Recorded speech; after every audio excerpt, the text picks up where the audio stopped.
By the time my husband chose his mother over me, my name had already been used to raise money I had never seen. The summons felt cold against my palm. The paper smelled of toner and rain from the courthouse steps. Behind me, a flag rope struck a metal pole in the wind while the gate guard lowered his eyes. "Major Brooks," the process server said, "you have been served."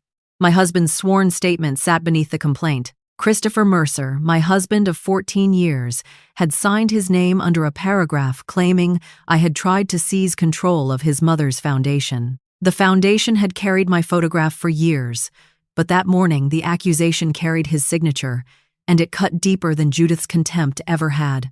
My fingers tightened until the paper edges pressed into my skin. 3 days earlier, I had still been sleeping beside him. 3 days earlier, Judith Mercer had laughed at the silver star on my chest. And 3 days earlier, I had placed that medal on her dining room table and let her keep talking. The room had smelled of lemon polish, coffee, and the roses Judith cut whenever donors came to admire her. A camera light glowed red near the wall. 2 board members sat beneath a photograph of Judith shaking hands with a senator. Christopher stood beside a stack of brochures, straightening their corners. I had come directly from Fort Belvoir. My uniform still held the dry wool scent of the conference room, where I had spent the morning reviewing transport failures. At 43, I had learned that logistics was really the art of finding the weak link everyone else ignored.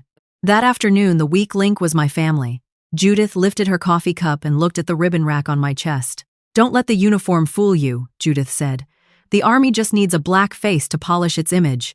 A spoon stopped against a saucer. Christopher's shoulders stiffened. Judith smiled when no one challenged her. "She's just riding on the army's reputation," Judith added. "All that ceremony makes people generous." The camera operator glanced at his producer. Neither stopped recording. I touched the clasp behind my silver star. The metal was cool against my fingertips. I released the pin and set the metal between Judith's coffee and the foundation's donation packet. The click silenced the room. Christopher crossed toward me. "Danielle," Christopher said, "let's not turn this into something." "What would you call it?" I asked. He looked toward the donors instead of answering. Judith leaned back. "I call it perspective," Judith said. "The military gave you a platform. This family gave you somewhere to use it." On the screen behind her, the foundation's campaign video began. Soft piano music filled the room. My photograph appeared beside the Mercer Homefront Foundation logo. A narrator said, "Founded with the guidance of decorated combat officer Major Danielle Brooks, Mercer Homefront continues the mission she began under fire." My mouth went dry. I had never heard that sentence. The video described a broken evacuation route, wounded soldiers, and a commanding officer who refused to leave anyone behind. The wording reached into a locked place inside me. Those lines were not in my public citation. They came from notes I had written for Christopher years earlier, after he asked why heavy rain sometimes woke me. "Who wrote this?" I asked. "Our communications team," Judith replied. "Who gave them those details?" Christopher stepped closer. "Danielle, the donors are here," Christopher said. That wasn't my question. Judith turned toward me. "You married into this family," Judith said. "Your story became part of this family." My service record did not. A board member cleared his throat. "Perhaps we should pause the video," Kenneth Doyle said. Judith raised one hand. "No," Judith said. "They need to see what their support makes possible." The narrator called me the Foundation's founding military ambassador. I had never accepted that title.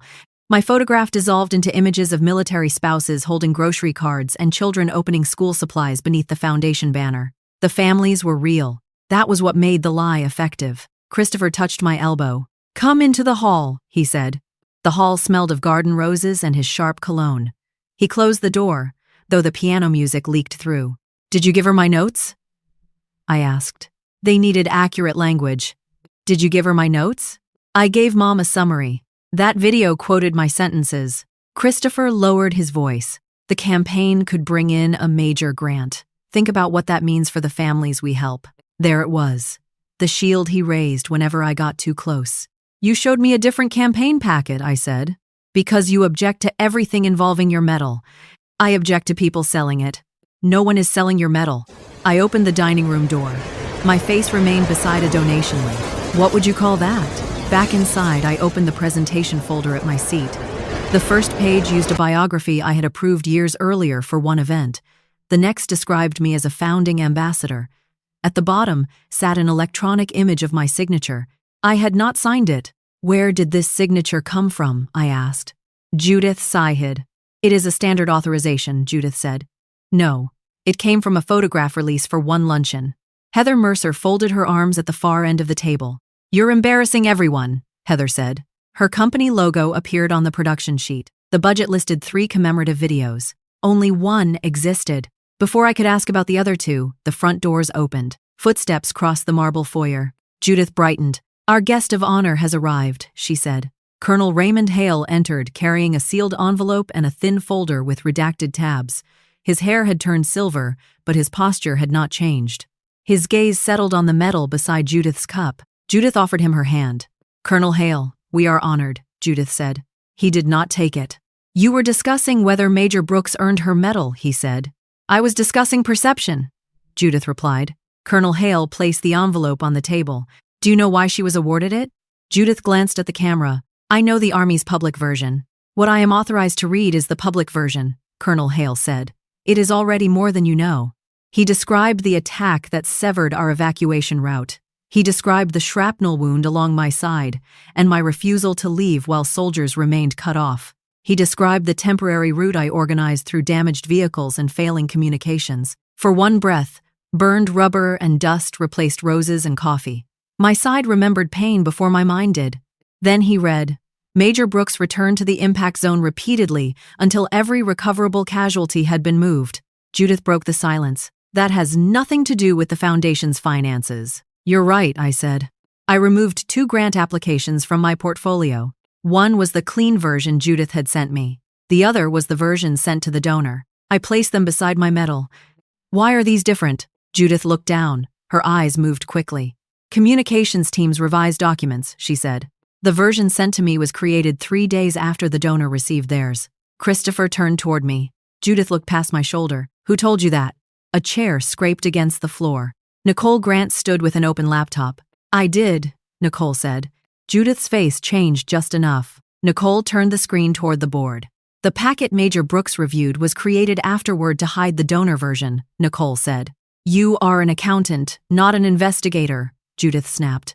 I'm the person reconciling the payments attached to both files, Nicole replied. Heather leaned forward. What payments? The ones routed through Mercer signature events. Christopher went still beside me. Nicole opened the file history. The donor version was edited from 2 administrator accounts, she said. Judith Mercer's account and Christopher Mercer's account. Every face turned toward my husband. Christopher looked at his mother. Judith did not look back. That was when I understood the truth was larger than a stolen story. My husband had not failed to protect me. He had helped build the lie. Christopher looked at the laptop as if the screen had betrayed him. That account is used for formatting, Christopher said. I never approved financial language. Nicole kept one hand beside the trackpad.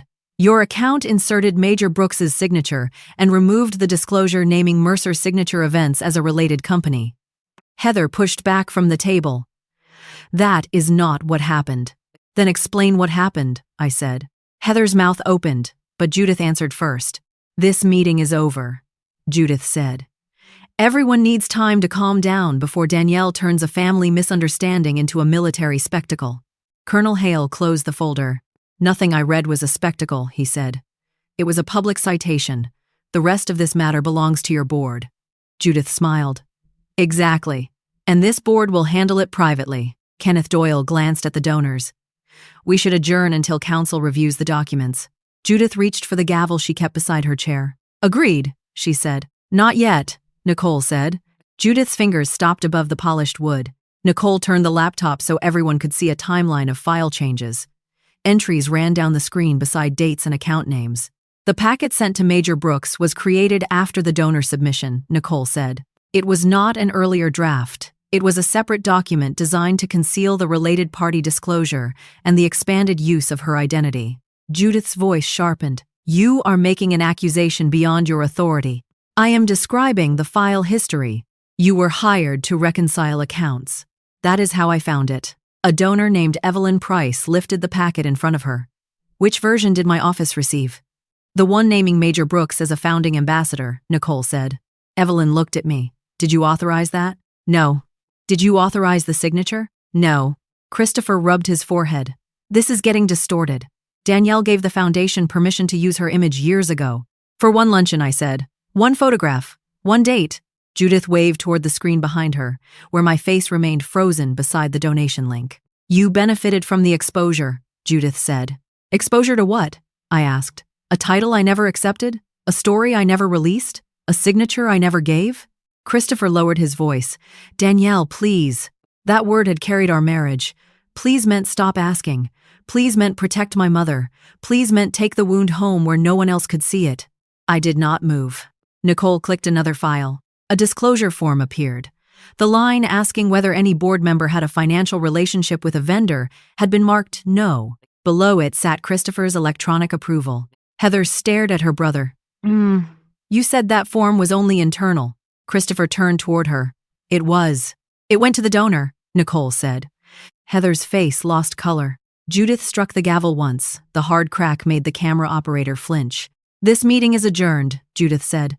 Any further distribution of internal files will be treated as theft. Nicole closed the laptop but did not sit. Copies have already been preserved under the Foundation's record retention policy, she said. For the first time that afternoon, Judith looked afraid. Not guilty. Not ashamed. Afraid. Christopher caught my arm before I reached the door. Come outside, he said. His grip creased my sleeve. I looked down at his hand until he released me. The porch air carried wet soil and cut grass. Clouds pressed low. Behind the glass doors, board members spoke in tight clusters, while Judith moved among them, touching elbows, reclaiming attention. Christopher shut the door. You brought Nicole into this, he said. She contacted me. And Hale? I invited him to correct the lie about my medal. You set Mom up. She chose every word she said. Christopher paced to the porch rail. Do you understand what happens if those donors panic? Grants get frozen. Families miss rent. Children lose medical support. The same argument, louder now. Show me how much went to families, I said. What? The campaign Judith just presented. Show me the amount budgeted for direct assistance. We are not doing an audit on the porch. You already knew there were 2 packets. Christopher looked toward the window. Mom thought you would overreact to the marketing language. So you helped her hide it. I helped keep the campaign moving. You inserted my signature. It was already on file. That does not make it yours. His jaw tightened. Everything becomes a violation with you. A form, a rule, a procedure. Those rules are why wounded people receive the supplies listed on the manifest, instead of whatever someone decided was close enough. That was war. This is family. No, this is money donated to military families. Rain began tapping the porch roof. A cool drop struck my wrist where his fingers had wrinkled the fabric. Christopher leaned closer. If you keep pushing, you will destroy something that helps people. Then prove the money helps them. The door opened behind us. Nicole stepped outside with her laptop bag against her chest. Major Brooks, Nicole said. You should see one more document before I leave. Christopher's shoulders rose. Nicole, you have already crossed a line, he said. Nicole looked directly at him. The line was crossed before I was hired. She led me toward a stone bench beyond the camera crew's view. Rain darkened her jacket. She opened a printed ledger protected inside a clear folder. Rows of payments ran beneath the name Mercer Signature Events. Judith said these were production expenses, Nicole said. 3 commemorative videos, venue management, donor outreach, and branding consultation. I saw one video, I said. That is the only completed video I could locate. Christopher came down the steps. Heather's company performs ongoing work, he said. Nicole removed another page. This is the venue's original invoice. The foundation records show nearly twice that amount. A second invoice carried the same date, but a higher total. Who submitted the larger one? I asked. Mercer Signature Events. Christopher's face hardened. Vendor markup is normal. For services actually provided, Nicole said. She pointed to 3 payments labeled Executive Representation Reimbursement. Each had moved from the foundation to Heather's company. Days later, smaller amounts left Heather's business account and entered an account held by Judith. Rain ticked against the plastic folder. How much? I asked. Nicole told me. The number was not large enough to make headlines by itself. That made it worse. It had been divided into quiet pieces, small enough to escape casual attention, repeated often enough to become a system. Christopher looked at the pages. You had no right to access Heather's business account. I did not, Nicole said. These transfers appear in reimbursement documents Heather submitted to the foundation. He said nothing. Through the window, Judith was smiling at Evelyn Price. Her hand rested over her heart, as if she were the injured party. Nicole lowered her voice. There is more. The original board minutes do not show approval for several of these contracts. A second version does. Who changed it? I asked. I need the audit history before I can answer that. Christopher stepped between us and the window. This stops now, he said. Danielle, go home. Nicole, send everything to Foundation Council and no one else. Nicole met my eyes. If Foundation Council reports to Judith, the files may not remain untouched. Christopher pointed toward the driveway. Leave. Nicole closed the folder and walked away through the rain. I remained beside the bench. Did you know about the payments? I asked. Christopher exhaled through his nose. I knew Heather's company had contracts. Did you know money came back to your mother? No. The answer came too quickly. Inside, Judith lifted the gavel again and called the remaining board members toward the table. She was not waiting for counsel. She was rebuilding her majority before anyone could compare another page. My phone vibrated. Nicole had sent a photograph of a support schedule. Emergency rent payments to several military families had been postponed the same week Judith's reimbursement cleared. Christopher watched my face. What did she send you? I locked the screen. You keep telling me an investigation will hurt those families, I said. You never told me they were already being hurt. He reached for me, then stopped. For years I had mistaken his silence for weakness. Now I saw the discipline behind it, practiced whenever Judith needed protecting. Behind him, Judith closed the dining room doors. That small movement told me exactly what she intended to do next. She was going to make sure the board heard her version before they ever saw the books. The dining room doors stayed closed for 12 minutes. Through the glass, Judith moved from chair to chair, lowering her voice, shaping fear into loyalty. Christopher stood beside her, nodding whenever a board member spoke. Neither looked toward the porch. Nicole had already left. Colonel Hale waited near the steps, rain beating on his coat. You have enough for questions, he said, not conclusions. I know. Do you? His tone carried only the pressure he used before dangerous decisions. I looked at the metal in my palm. Damp air cooled the metal. They used my name, I said. Christopher used my signature. Colonel Hale glanced toward the dining room. Then decide what you need to prove, not what you want to punish. The doors opened. Kenneth Doyle stepped out first. His tie sat crooked, and his eyes avoided mine. Judith says council will review everything, Kenneth said. Foundation Council reports to Judith. Kenneth rubbed rain from his glasses. This is complicated. It became complicated when two versions of the same grant application appeared. He lowered his voice. The board cannot freeze accounts because an accountant found irregular files. I did not ask you to freeze anything. I am asking you to help call an emergency meeting under the bylaws. That requires more than me. Then help me reach the members who do not receive money from Mercer Companies. Judith appeared in the doorway. Kenneth, Judith said. Evelyn wants a word. He returned inside. Judith remained beneath the porch light. You humiliated your husband, she said. You used my identity without consent. You walked into my home with a colonel and an accountant. You invited the colonel. I invited a respected officer to support the foundation. You turned him into a weapon. Colonel Hale stepped down from the porch. I read a public citation, he said. Nothing more. Judith's smile thinned. Now leave my family to repair the damage. He looked at me once before walking to his car. Judith waited until the engine started. You think those people will choose you? She asked. They chose this foundation because of me. They donated because you showed them military families. I gave those families visibility. You gave Heather contracts. Her mouth hardened. Go home with your husband, Judith said. Tomorrow we will discuss what apology you owe the board. Christopher came through the doorway carrying my portfolio. We should leave, he said. I took it without touching his hand. The drive home lasted half an hour. Rain hissed beneath the tires. Christopher kept the radio off, but his fingers tapped the steering wheel. At the first red light, he spoke. Nicole is going to destroy herself. She preserved records. She copied confidential material. She followed the retention policy, according to her, according to the board manual. Christopher stopped tapping. You have been reading board manuals?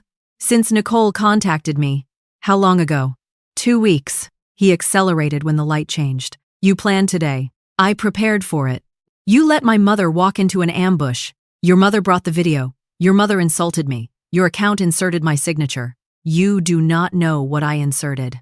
I know the file history. His grip tightened. You always turn everything into a case. You promised my deployment notes would stay private. That was years ago. Promises do not expire because they become inconvenient. Christopher parked but did not open his door. Mom built something important, he said. Maybe she pushed boundaries. Maybe Heather charged too much. That does not make the whole foundation corrupt. Do you own part of Heather's company? His face went still. Why would you ask that? You defended those contracts before Nicole finished explaining them. Christopher looked toward the house. My family has held shares for years. Do you? Yes. The answer filled the car. How much? That is private. We are married. It is inherited property. You approved contracts between a charity and a company you own. I do not control Heather's operations. Did you disclose your interest? Everyone knows she is my sister. That is not financial disclosure. Inside, he poured water. The refrigerator hummed. Onions lingered beneath lemon cleaner. I placed my portfolio on the island. How much money does the company owe? His glass stopped halfway to his mouth. Nicole showed me repeated payments. I continued. People hide relationships when they need something protected. Heather had a difficult year. How difficult? A major client canceled after she committed to vendors. How much debt? Christopher set down the glass. You are interrogating me. I am asking why my husband forged permission to use my story. I did not forge anything. You took a signature from a limited release and placed it on a grant packet. I used an authorization already on file for another purpose. It was still your signature. The words landed harder than his confession. He believed access created ownership. My notes, my name, my signature, perhaps even me. Did Heather need the foundation contracts to stay solvent? I asked. Christopher stared at the counter. Yes, there it was. Not weakness, a calculation. How much of your investment would disappear if her company failed? Enough. And that mattered more than telling me the truth. You have a career, a pension, benefits. Heather has one company. So my stability made it acceptable to steal from me? No one stole from you. You sold my story to protect your investment. Christopher's voice rose. The foundation helps people. Then show me the books. I do not have them. You had enough access to edit donor files. His mouth closed. My phone rang. Marissa Cole had lost her husband in a training accident. The foundation had helped with rent after a benefit delay. Major Brooks, Marissa said. I heard there was trouble at the foundation. What did you hear? That donors may stop payments. Judith said some people are trying to take control. Has anyone told you your assistance could stop? My rent payment is due next week. Judith's office said there might be delays. When? Yesterday morning. Before the meeting. Do you have that message in writing? I asked. Yes. Save it. Do not forward it yet. A child coughed behind her. Are we going to lose the help? Marissa asked. No, not if I can prevent it. After the call, Christopher looked pale. Mom was preparing families for a delay, I said. She probably knew the grant was uncertain. She was preparing them to blame me. You do not know that. My phone buzzed with a message from Nicole. Emergency assistance payments had been postponed during the same week Judith received an executive reimbursement. I turned the screen toward Christopher.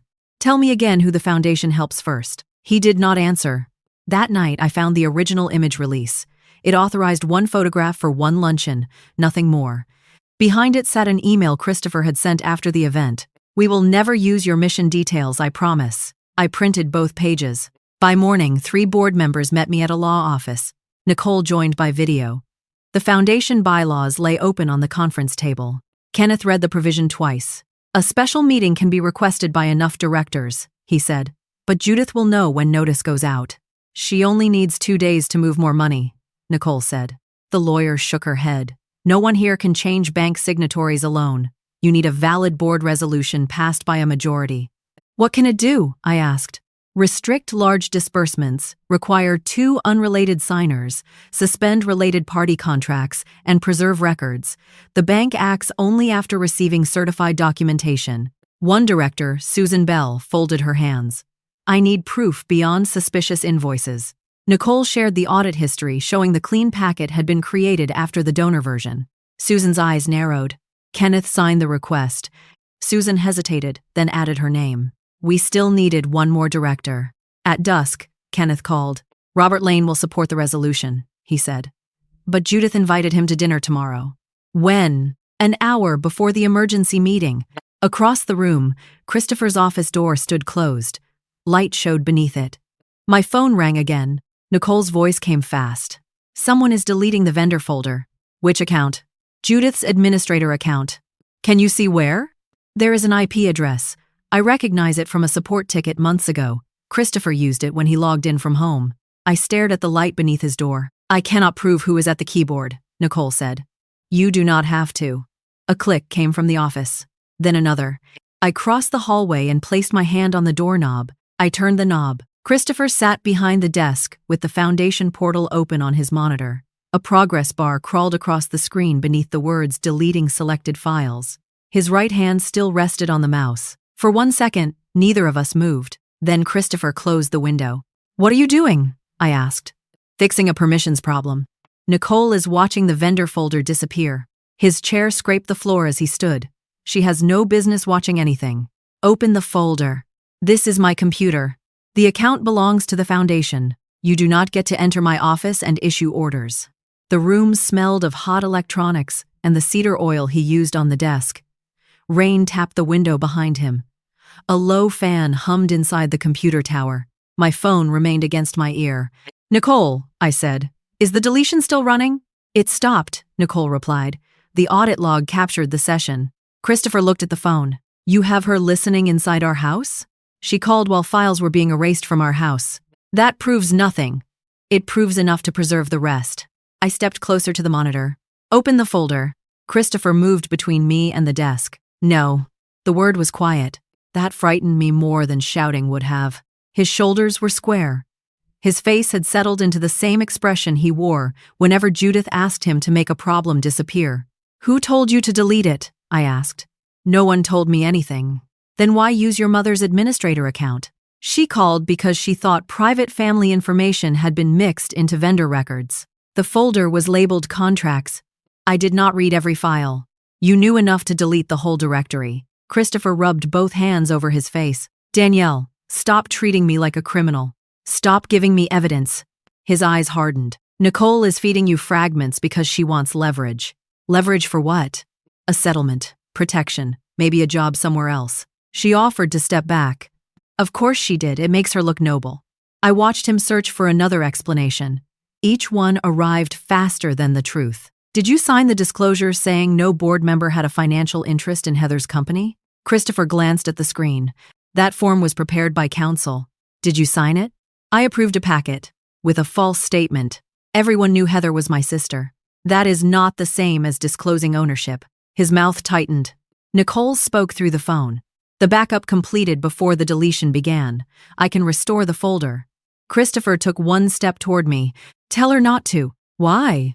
Because those documents contain confidential material. Which documents? He could not answer. Restore everything, I told Nicole. I already started, Nicole said. Christopher reached for my phone. I stepped back. His hand stopped in the air. The look on his face made my skin tighten across my shoulders. Not rage, calculation. Danielle, he said, if you send those files to anyone outside the foundation, you expose yourself. I will send them to independent counsel through the board process. You are not on the board. No. That is why I spent today helping enough directors call a lawful emergency meeting. Color drained from his face. You did what? The bylaws allow it. Mom will stop it. Only if she still has the votes. His phone rang on the desk. Judith. Christopher stared at the name until the call ended. It rang again. This time he answered. Mom, he said. Her voice came through sharply enough for me to hear. Did you remove the folder? Christopher turned away. Nicole preserved a backup. A pause. Then Judith said, put Danielle on the phone. He held the device toward me. I did not take it. Speaker, I said. Christopher pressed the button. Judith's voice filled the room. You are destroying your husband's life, she said. Your account was used to erase foundation records. Christopher was protecting donor privacy. The vendor folder did not contain donor records. You do not know what it contained. Nicole restored it. Silence followed. Then Judith changed direction. If you report Christopher, he could lose everything. What exactly would he lose? My God, Danielle. Your marriage, his reputation, his future. You forgot his investment in Heather's company. Christopher closed his eyes. Judith inhaled. So that is what this is, she said. You resent that he has assets beyond your control.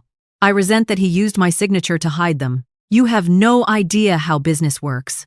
I know how disclosure works. Judith lowered her voice. Withdraw from the board dispute. Tell Nicole she misunderstood the files. I will resign quietly after the next campaign closes.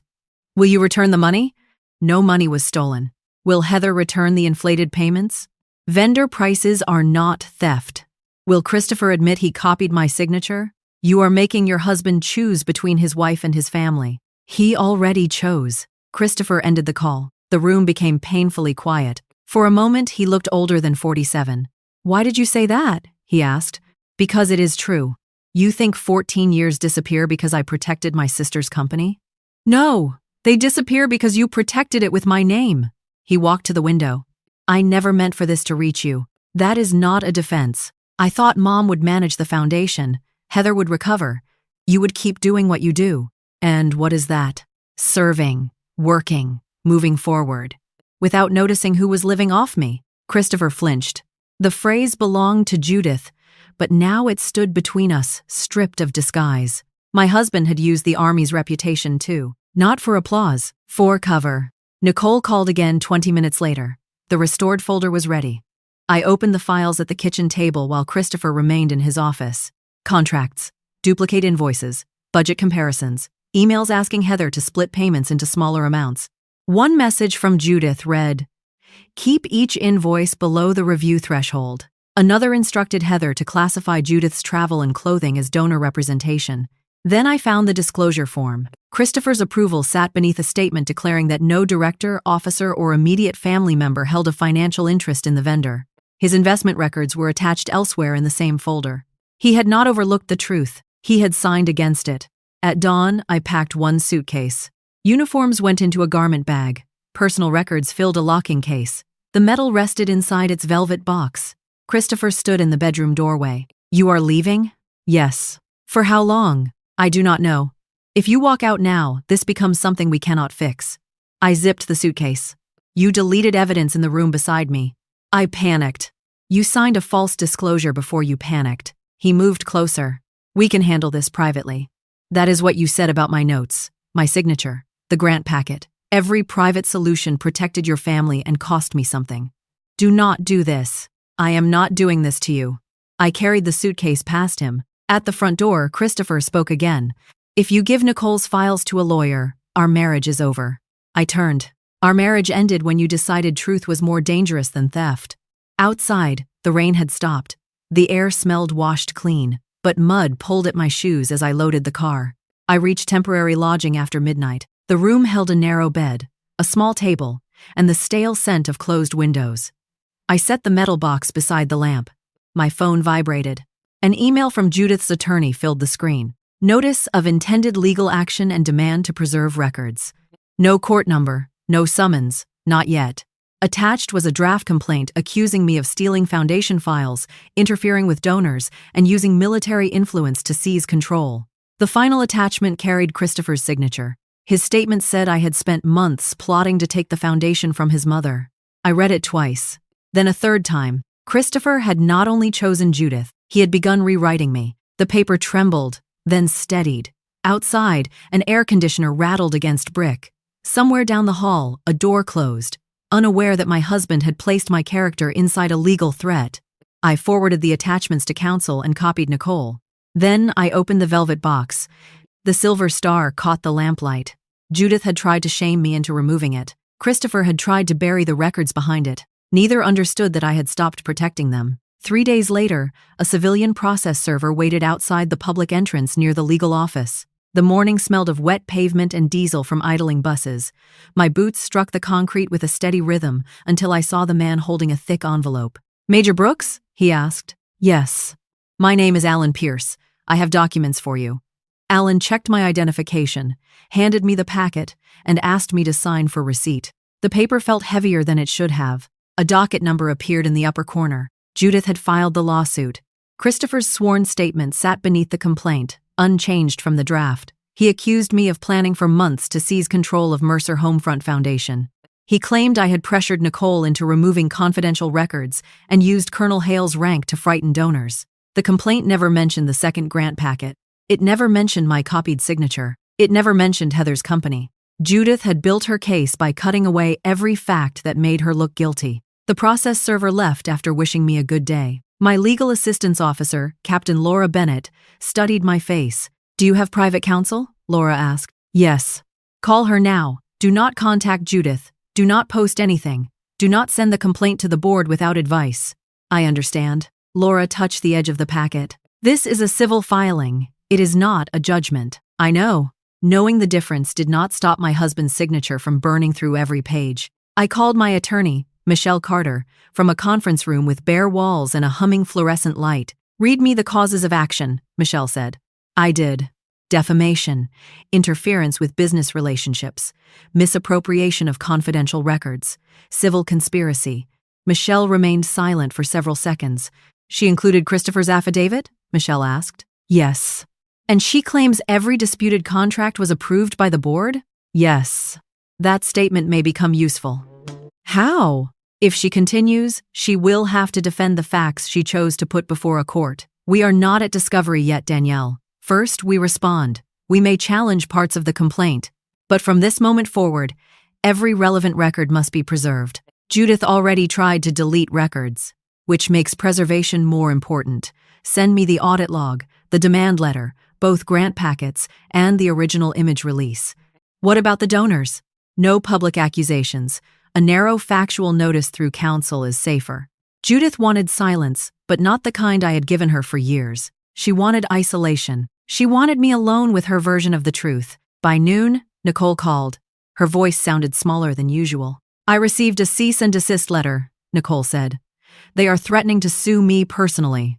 "Did you send it to counsel?" "Yes." "Are you safe?" "I am scared."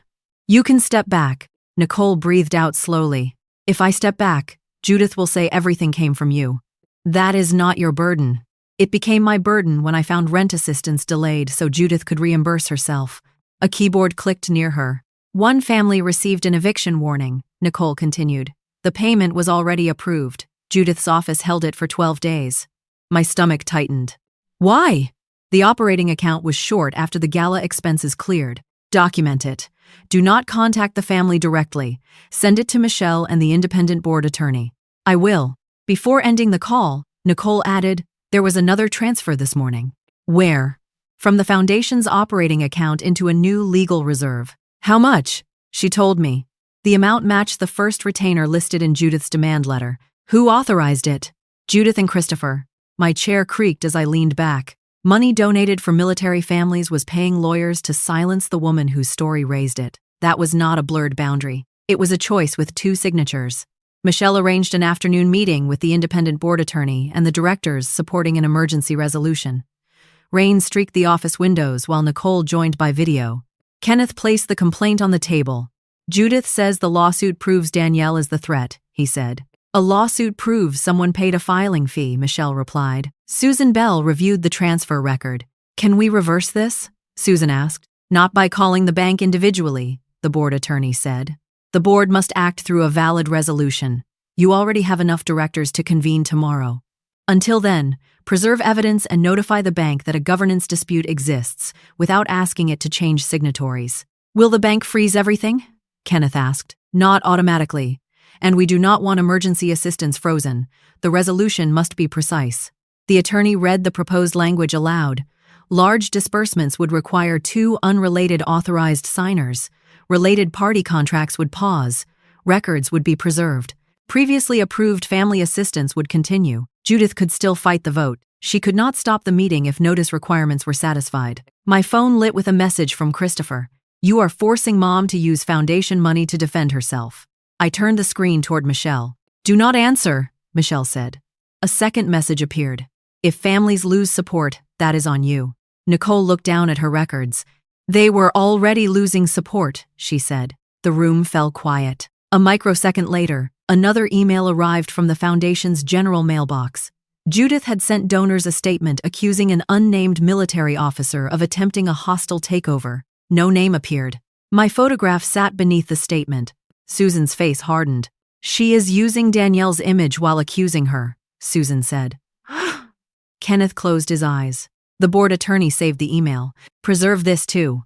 Judith kept creating evidence because she believed control was the same as truth. That evening, Colonel Hale met me in a small coffee shop near the base. He wore civilian clothes and chose a table away from the window. "I cannot enter the Foundation dispute," he said. "I know. I can confirm the public citation and the limits of what was released. That is all I need." He studied the untouched coffee between my hands. "Why did you let the story stand for so long?" Christopher said his mother needed something hopeful after his father died. Then the Foundation started helping people. Every time I objected, he showed me someone who needed rent or medical support. "And you believed silence protected them?" "Yes." Colonel Hale nodded once. "Silence can protect the innocent. It can also protect the person standing behind them." My phone buzzed before I could answer. Heather Mercer had requested a meeting with Michelle. The next morning, Judith's lawsuit became public in the court index. Her blogger published an article within an hour.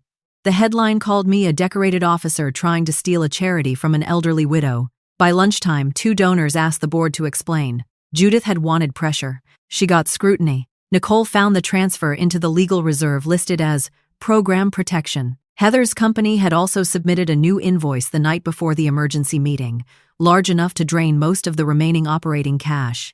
The board attorney moved the meeting earlier. Judith arrived with counsel and Christopher. Heather did not come. For 2 hours, directors argued over procedure, notice, and whether Judith should vote on matters involving her own conduct. The independent attorney advised that she recuse herself from related party questions. Judith refused. "You cannot remove the founder from her own foundation," she said. "This is a non-profit corporation," Susan replied. "It does not belong to you." The sentence changed the room. The resolution passed by 1 vote. Judith lost sole authority over large payments. Heather's pending invoice stopped. Records were placed under independent preservation. Approved family assistance continued. Christopher stared at me across the table. His expression held no apology, only disbelief that I had learned the rules he assumed I would never read. After the meeting, Michelle called me back to her office. Heather sat there with red eyes, a phone, and a small storage drive on the table. "I am not doing this for you," Heather said. "Then why are you here?" "Because my mother told her lawyer the false invoices were my idea." Heather pushed the drive toward Michelle. "She is going to bury me to save herself." The device clicked softly against the wood. Inside it were emails, spreadsheets, and messages Judith believed her daughter would never surrender. Judith had spent years teaching her children to protect the Mercer name. Now the first person to betray her was the daughter she had paid to stay loyal. Heather kept both hands on her lap while Michelle copied the files from the storage drive. The office air smelled of cold coffee and printer toner. Rain tapped the window behind her, soft and steady, while the drive light blinked between us. "What exactly is on it?" Michelle asked. Heather swallowed. "Emails, vendor spreadsheets, messages from Mom, some voice notes." "Were any files altered?" Michelle asked. "No." "Did you create false invoices?" Heather looked at me before answering. "I created invoices with the amounts Mom approved." "That was not the question," Michelle said. Heather's jaw tightened. "Yes. Some services were overstated." "Why?" "My company was failing, and the foundation kept it alive," I said. Heather nodded once. Michelle slid a legal pad toward her. "Start with the first instruction Judith gave you." Heather reached for the pen, but her fingers shook. "She said the foundation needed a professional image," Heather said. Then she said donors expected expensive events, even if the events did not cost that much. "Did Christopher know?" I asked. Heather stared at the blank page. Chris knew the company needed the contracts. He signed the conflict forms. The sentence did not surprise me anymore. That hurt in a different way. Michelle opened one email. Judith had written, "Split the venue charge into 2 invoices. Keep each amount below the level that triggers full board review."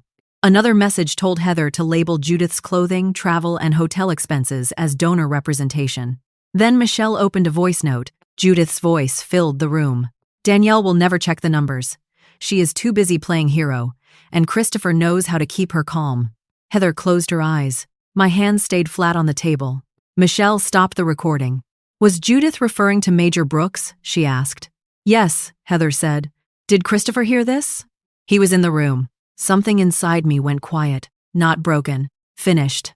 2 days later, the emergency board meeting reconvened in a neutral conference center. No family photographs hung on the walls. No foundation banners framed Judith's chair. A long table, plain carpet, fluorescent lights, and one camera from the media team remained after counsel instructed them to preserve the original footage. Judith arrived in navy blue with her attorney. Christopher followed her, carrying a leather folder. Heather came separately and sat near Michelle. I wore a dark suit. My medal stayed in its box. Judith looked at my empty lapel and smiled. At least you finally stopped using the army to intimidate people, she said. Colonel Hale entered behind me.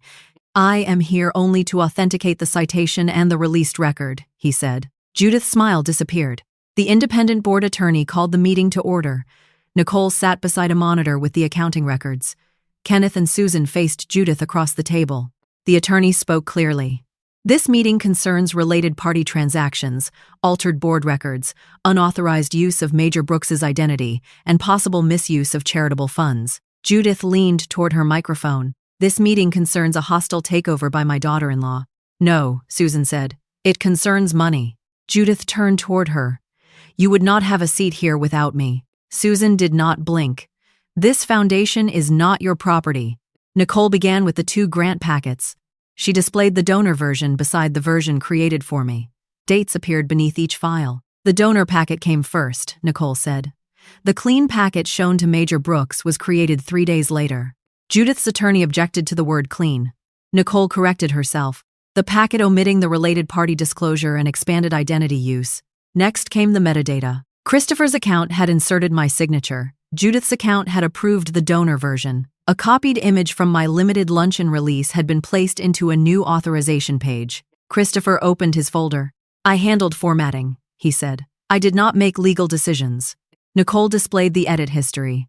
Your account also removed the sentence identifying Mercer Signature Events as a company owned by an immediate family member. Christopher looked at Judith. She kept her eyes on Nicole. Then the original board minutes appeared. No approval for Heather's contracts. A second version contained a paragraph claiming unanimous consent. The paragraph had been added 9 days after the meeting. Kenneth leaned toward the microphone. I was present, he said. No such vote occurred. Judith crossed her arms. Administrative corrections happen. Votes do not happen 9 days later, Kenneth replied. Nicole moved to the invoices. 3 memorial videos had been billed. Only 1 had been delivered. The venue's actual invoice appeared beside Heather's hire invoice. Reimbursements moved from the foundation to Heather's company, then into Judith's personal account. Judith's attorney whispered to her. She ignored him. My daughter controlled those invoices, Judith said. Heather's chair scraped back. You told me what to bill. Judith turned slowly. Be careful. Heather placed printed emails on the table. You told me to split charges. You told me which expenses to disguise. You told me Danielle would never look. Judith's face hardened. That is a frightened woman trying to save her failing business. Heather's voice cracked. You promised the foundation would protect us. No, Judith said. I tried to protect you. Michelle asked the board attorney for permission to play the preserved video from the first meeting. The screen showed Judith beside the donation display. Her recorded voice said the army needed a black face to polish its image. No one moved. Then Nicole displayed the grant language Judith had approved. Decorated black female officer. Symbol of diversity. Founding military ambassador. The same identity Judith mocked in private had been sold repeatedly to donors. Judith looked toward me. You planned this humiliation, she said. I asked the media team to preserve what they had already recorded. You wanted everyone to think I am racist. I wanted everyone to hear your own words. Judith pushed back from the table. My opinion of military public relations has nothing to do with accounting. You are right, I said. That recording does not prove where the money went. Nicole opened the next file. This does. A transfer from the operating account had funded Judith's lawsuit against me. It had been labeled Program Protection. Susan's hand covered her mouth. Kenneth looked toward Judith's attorney. Did your firm receive this money? He asked. The attorney closed his notebook. I was not informed of the source. Judith's control began to fracture. Not loudly. One person at a time. The independent attorney called Christopher forward. Who instructed you to create the separate packet and delete the vendor folder? Christopher's throat moved. Judith stared at him. Answer carefully, she said. The board attorney lifted a hand. Do not direct the witness. Christopher looked at his mother, then at Heather. Finally, he looked at me.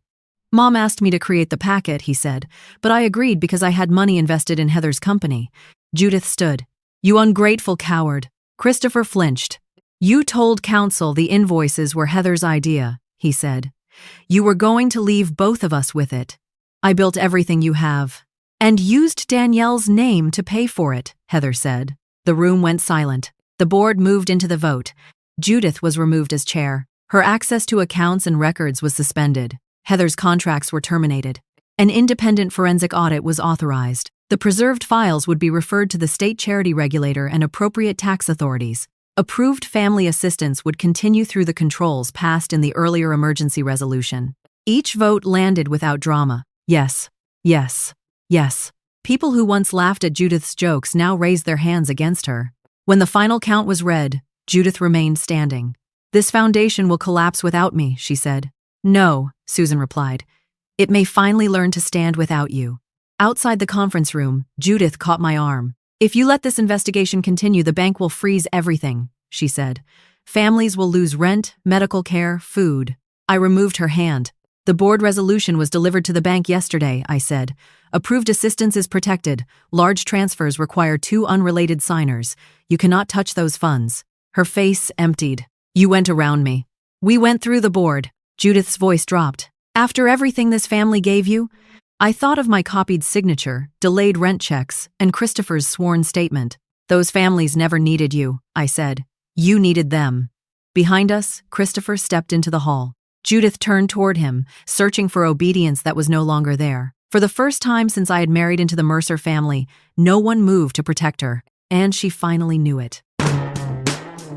Judith stood beneath the hallway lights with one hand pressed against the wall. For years, people had moved when she entered a room. Now board members passed without asking whether she needed anything. Susan carried the certified resolution toward the elevator. Kenneth followed with the independent attorney. Nicole remained inside, securing copies of every file. Christopher faced his mother. "You told your lawyer Heather created the invoices," he said. Judith lifted her chin. "She did create them. You gave her the amounts. She should have known better." Heather stepped into the hall behind us. "You said the foundation would protect the company." Judith turned on her daughter. "Your company was drowning because you could not manage it. You kept feeding it foundation money. I kept this family alive." "No," I said. "You kept everyone dependent." Judith looked at me with an expression stripped of charm. "This is what you wanted," she said. "You wanted my children against me. I wanted the records preserved. You destroyed a family over paperwork. Those papers carried rent money, medical grants, donor promises, and my stolen signature." Her attorney approached. "Judith, we need to leave," he said. She ignored him. "You think this ends here?" Judith asked me. "The board will discover how difficult it is to raise money without my name." Susan paused near the elevator. "The name is being removed," she said. Judith turned. Susan held the resolution against her chest. "The foundation will continue under an interim board," Susan said. "No Mercer family member will control accounts, vendor contracts, or donor communications during the audit." The elevator doors opened. Judith did not move. Her attorney touched her elbow. This time, she allowed someone else to guide her away. 3 weeks later, the forensic audit began. Nicole worked with an outside accounting firm while Michelle handled my response to Judith's lawsuit.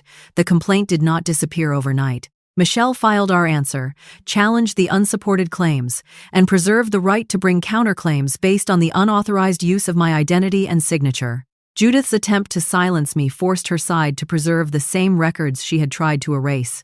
Every document became harder to bury. The auditors found that Mercer Signature Events had received payments for services never completed. They found venue charges inflated beyond the original invoices. They found reimbursements for Judith's clothes, travel, hotel rooms, and private dinners disguised as donor relations. The amount was larger than Nicole's first estimate. Not enough to turn Judith into a criminal mastermind. Enough to prove a pattern. Heather signed a cooperation agreement with the foundation's attorneys. She admitted submitting false invoices and agreed to repay part of the money. Her company lost its largest contract and most of its remaining clients within a month. When she met me outside Michelle's office, she looked smaller without her tailored coat and voice. "My employees are leaving," Heather said. "They need stable work. You do not have to sound so calm.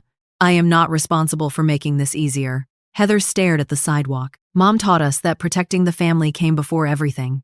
"She taught you to protect the person with the most power."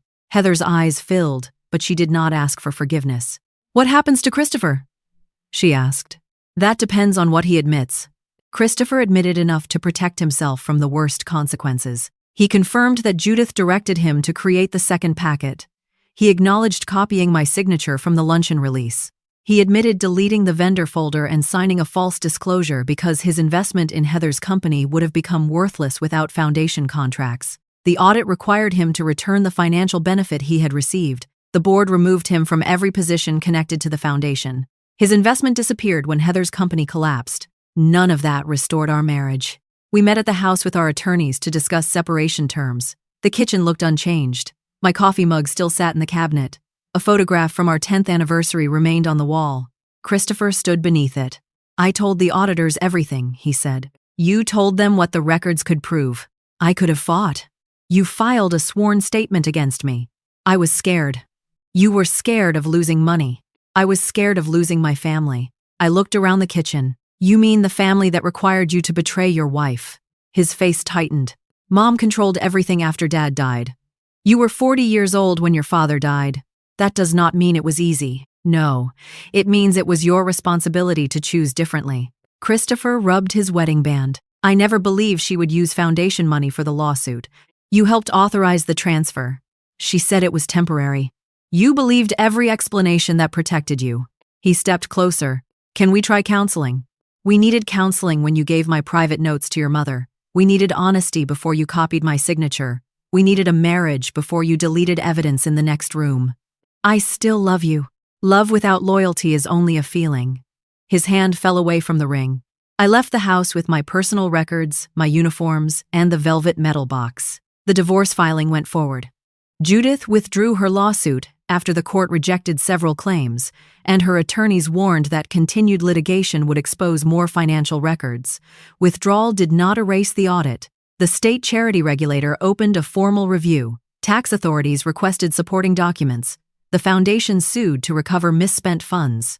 Judith was barred from serving as an officer or handling charitable money while the matter proceeded. Later, she entered a settlement requiring repayment, civil penalties, and a long prohibition against managing nonprofit organizations. Her speaking invitations disappeared.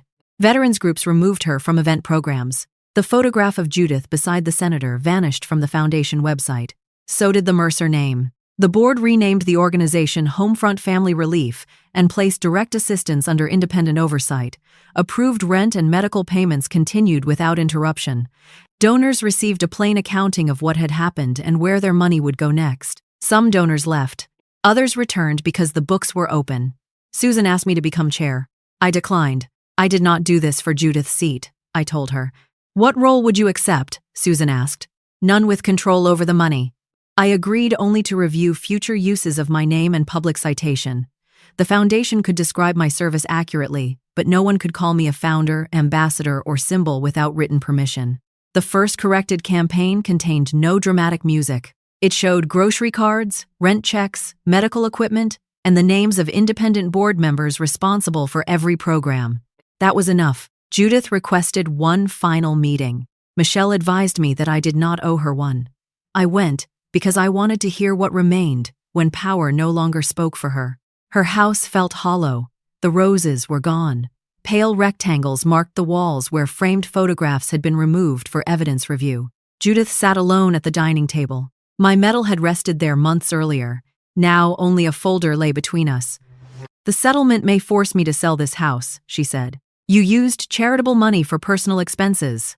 I gave years of my life to that foundation. You paid yourself in ways the board never approved." Her fingers tightened around the folder. "If you sign a statement saying the violations were administrative misunderstandings, the regulator may reconsider. I will not sign a lie. You have already won. This was never a contest." Judith laughed once, without humor. "You took my foundation, my reputation, and my children.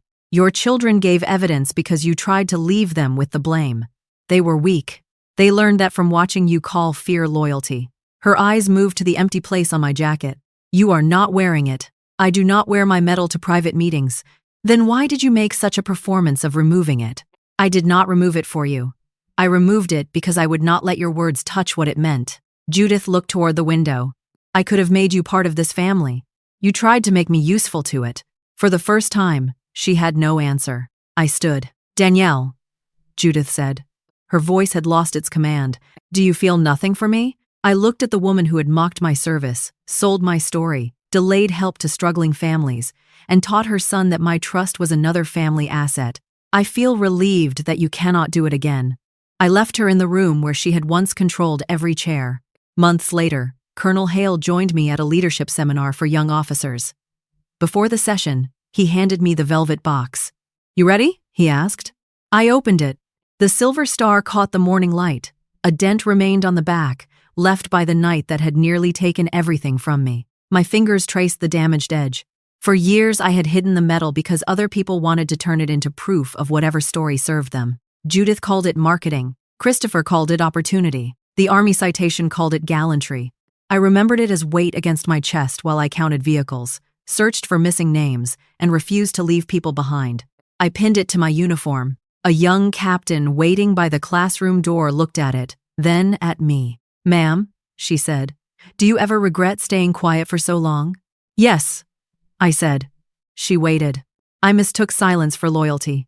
The room beyond us filled with low conversation and the rustle of notebooks. Coffee scented the air. Sunlight warmed the metal over my heart. Silence can protect people, I told her. But when it protects a lie, it becomes part of the lie. Colonel Hale opened the door. I stepped inside wearing my own name, my own history, and nothing the Mercer family could ever claim again.